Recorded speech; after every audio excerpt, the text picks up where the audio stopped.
Este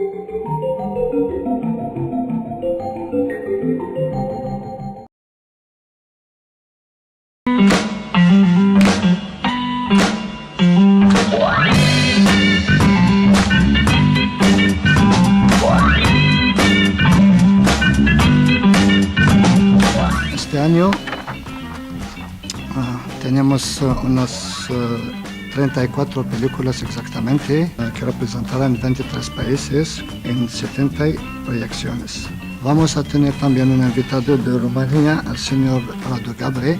Como invitados tenemos a María Colomer.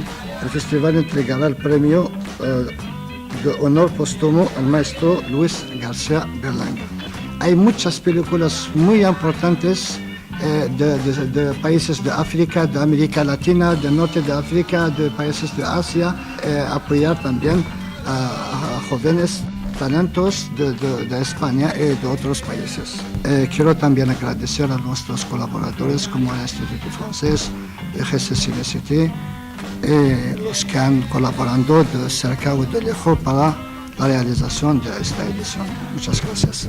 Y que no es una colaboración fortuita, sino que el tema de integración y de inmigración es un tema muy importante para Francia y también un país de tierra de acogida para mucha gente de todos los continentes. Es un tema que realmente que sigue siendo muy importante hoy en Francia. Gracias al cine, gracias a la acción de los medios de comunicación, la percepción que tienen los valencianos de la emigración puede significar algo positivo. Y es algo positivo por lo que tenemos que apostar, sobre el cual crecerá en el futuro las sociedades que reciben y acogen inmigrantes, que reciben y acogen personas de otras tierras.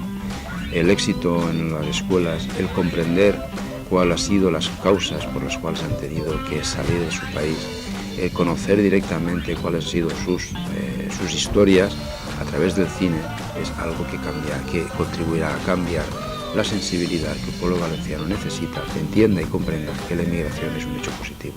Y nada, otra vez muchas gracias por estar aquí y participar en ese festival. Cualquier raíz de rechazo a la inmigración es equívoco. Gracias a estas muestras de cine lo podremos alcanzar.